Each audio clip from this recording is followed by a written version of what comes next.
No one in the studio expected the atmosphere to change so suddenly.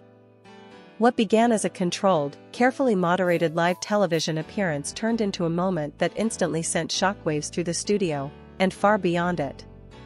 Yaman, calm but visibly tense, sat under the bright lights as the host introduced him with the usual formalities. Upcoming projects. Life abroad. Career milestones. But beneath the surface, something was building. Viewers watching closely noticed it first. The way Can's jaw tightened after certain questions. The way his eyes briefly dropped whenever the conversation brushed too close to his private life. This wasn't just another interview. This was unfinished business. Then came the question. Not shouted. Not aggressive. Just direct. Can, the host asked, why did you stay silent for so long after everything that happened with Sara? The studio froze. For a long second, Ken didn't answer. He didn't smile. He didn't deflect. Instead, he leaned back slightly, took a breath, and looked straight ahead, not at the host, not at the cameras, but somewhere deeper. Because silence felt safer than the truth, he said. That single sentence changed the entire broadcast. From that moment on, the interview stopped being promotional and became something else entirely. Ken admitted that the past months had been filled with frustration, misrepresentation, and emotional pressure he could no longer ignore. He spoke about headlines written without facts, assumptions made without context, and a public narrative that slowly drifted further away from reality. Then came the word no one expected him to say. Betrayal. The host blinked. The audience shifted in their seats. Ken didn't raise his voice. He didn't explode emotionally. Instead, his calm delivery made the words hit even harder. When trust is broken, he said, it's not always dramatic. Sometimes it's just careless. Thoughtless. He paused. And in this case, he continued, it was pure stupidity. The studio gasped. For the first time that night, the host attempted to interrupt, to soften the moment, to steer the conversation back to safer ground. But Ken raised his hand gently. No, he said. People deserve to understand why I stayed silent. He explained that the betrayal he referred to wasn't about rumors or public appearances alone, but about choices made behind closed doors. Decisions taken without considering consequences. Actions that, once exposed, could never be taken back. What hurt the most, he admitted, was realizing how unnecessary it all was. As the cameras rolled, viewers could sense the shift. This wasn't anger speaking. It was disappointment. A quiet, heavy realization that something valuable had been damaged beyond repair, not by hatred, but by recklessness. The studio audience remained silent.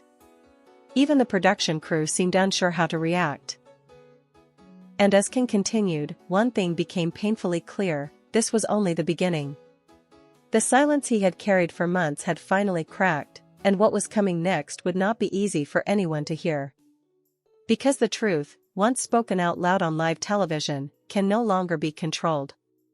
And Yaman was done protecting a story that had already hurt him enough. As the interview aired, the shockwaves were instant. Within minutes of Yaman's explosive confession, social media was flooded with reactions. Fans, critics, and even celebrities were quick to voice their opinions, but one thing was clear, Ken had said something no one expected. The line between a personal revelation and public scandal had been completely blurred. In the days that followed, the studio where the interview was filmed became a source of constant speculation. How did the crew react when Ken said the words Sara's betrayal was pure stupidity? Some sources claimed there was an audible gasp in the control room. Others reported that the host, who had guided the conversation with calm precision up until that point, was visibly rattled. One production assistant, who requested anonymity, said, there was a moment, just after Ken spoke those words, when the entire atmosphere shifted. It was like everyone in the room realized this wasn't just another celebrity interview. We were witnessing something real. The response from Sara Blooma's side was, predictably, not immediate. In fact, sources close to her claimed she was devastated by Can's words, especially the stupidity comment. Though she hadn't addressed it publicly, rumors circulated that she was deeply hurt, not by the revelation itself, but by the way it was delivered so directly to millions of viewers. A close friend of Sara's, who spoke under the condition of anonymity, stated, "She wasn't prepared for that. No one was. It's one thing to hear about something in the press. It's another to hear it directly from him, in front of the world." While the public eagerly awaited Sara's response, Can's social media remained conspicuously quiet. For a man who had spent months away from the spotlight, his sudden return to such a high-stakes platform had been calculated. But only in the sense that he was done hiding. He had said his piece, and now, he was stepping back. His team issued a brief statement, noting that Can had nothing further to add at this time. He has been open, honest, and vulnerable. Now, it's up to others to process the truth in their own way. But while Can may have decided to step back, the media frenzy was far from over. Entertainment talk shows, gossip columns, and news outlets were all in a race to get the next piece of the story. The betrayal. The silence. The moment the call wasn't answered.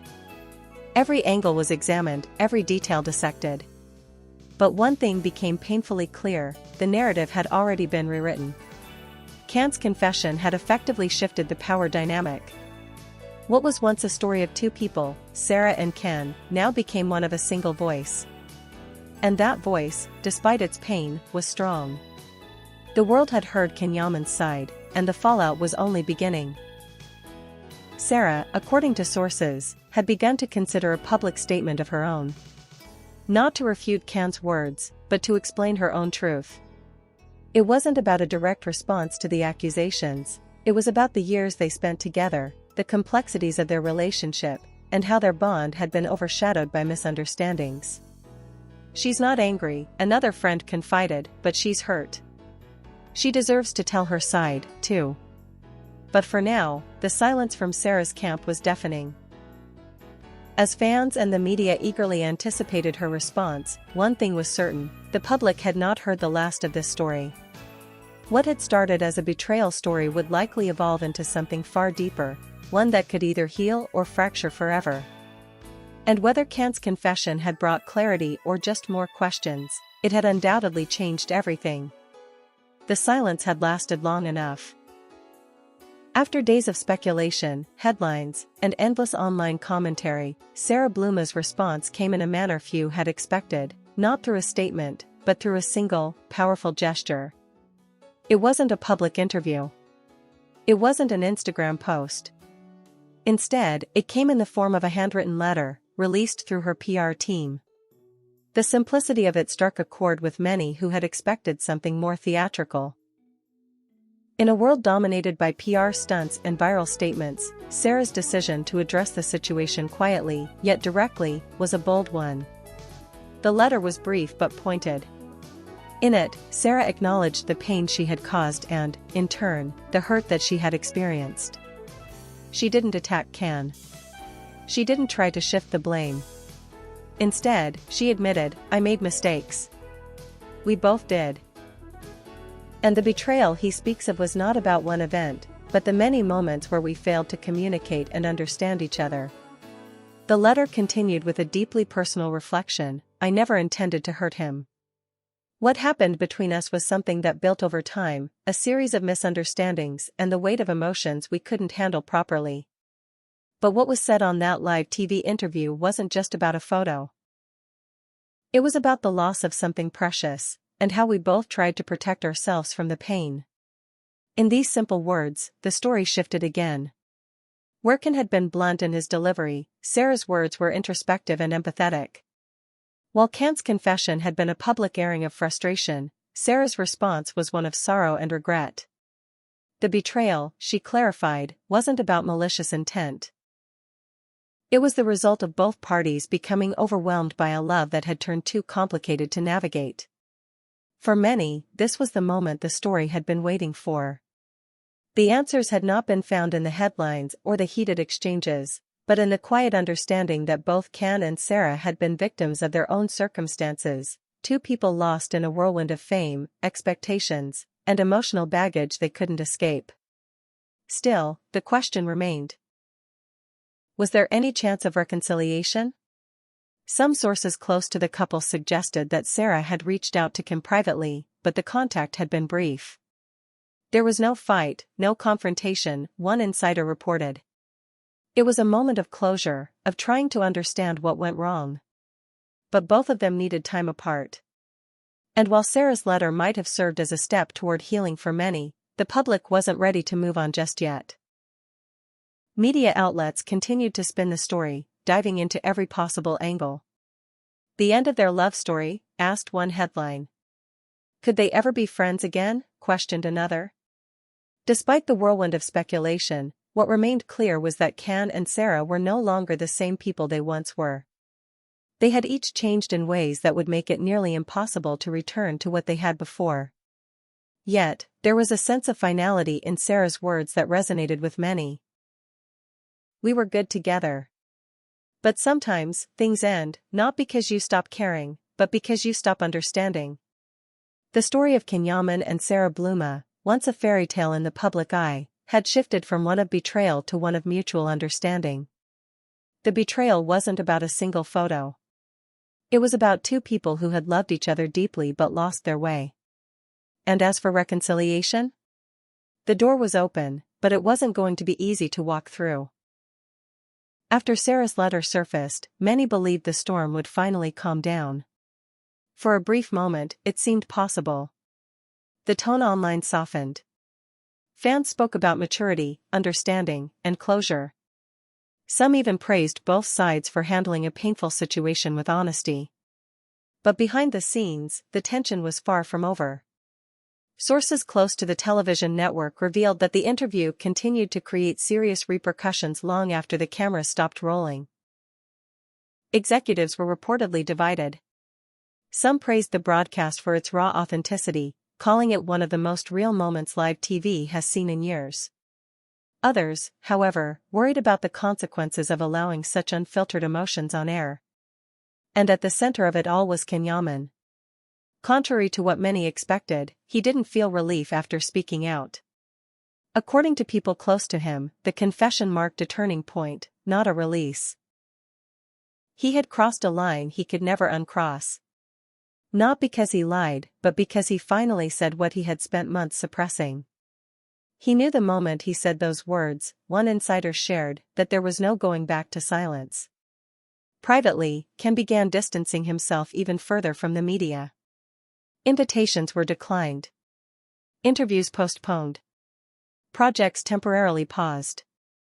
This wasn't a strategic disappearance, it was emotional withdrawal. The weight of exposing such personal truth on live television had settled in. Meanwhile, Sara's camp faced its own pressure. Her letter, though widely seen as dignified and thoughtful, also triggered internal conflict. Some advisors reportedly felt it revealed too much vulnerability. Others believed it didn't go far enough. The balance between defending oneself and reigniting the controversy proved impossible to control. What complicated matters further was one unresolved detail neither side had directly addressed. The final conversation that never happened. Sources suggested there had been one last opportunity for a private meeting after the interview, a quiet, off-camera moment where things could have been said without headlines. According to insiders, it was discussed. Considered. Almost arranged. But it never happened. Fear, pride, and exhaustion once again stood in the way. When two people are hurt, one industry observer noted, even truth can feel like an attack. Public opinion began to split again. Some fans accused Ken of going too far, arguing that calling the betrayal pure stupidity was unnecessarily harsh. Others defended him fiercely, saying pain doesn't always speak politely. Sara, meanwhile, became a symbol of restraint for some, and avoidance for others. The narrative refused to settle. And then came the quietest, most telling moment of all. Both of them stopped responding. No reactions. No clarifications. No indirect messages. Even the gossip pages began running out of material. The silence that followed wasn't strategic, it was final. But not conclusive. Because silence after truth is different from silence before it. It carries weight. Meaning. Consequences. And as insiders began whispering about a final chapter yet to unfold, one that could either permanently close the door or redefine everything that had been said, it became clear that the story hadn't reached its end. Not yet. The most decisive moment was still waiting. And when it arrived, it wouldn't be loud. It would be irreversible. By the time the noise finally died down, one thing had become painfully clear: nothing would ever be the same again. The confession. The reaction. The letter. The silence that followed. Each moment had stripped away another layer of illusion, until only the truth remained, raw, uncomfortable, and impossible to ignore. What began as a live TV bombshell had quietly turned into the final chapter of a story many believed would never truly end. According to sources close to both sides, the decisive moment came not with another interview or public statement, but with a private realization. There would be no next conversation. No dramatic reunion. No emotional confrontation. No final phone call to clear things up. And that, more than anything, marked the real ending. Yaman reportedly understood this first.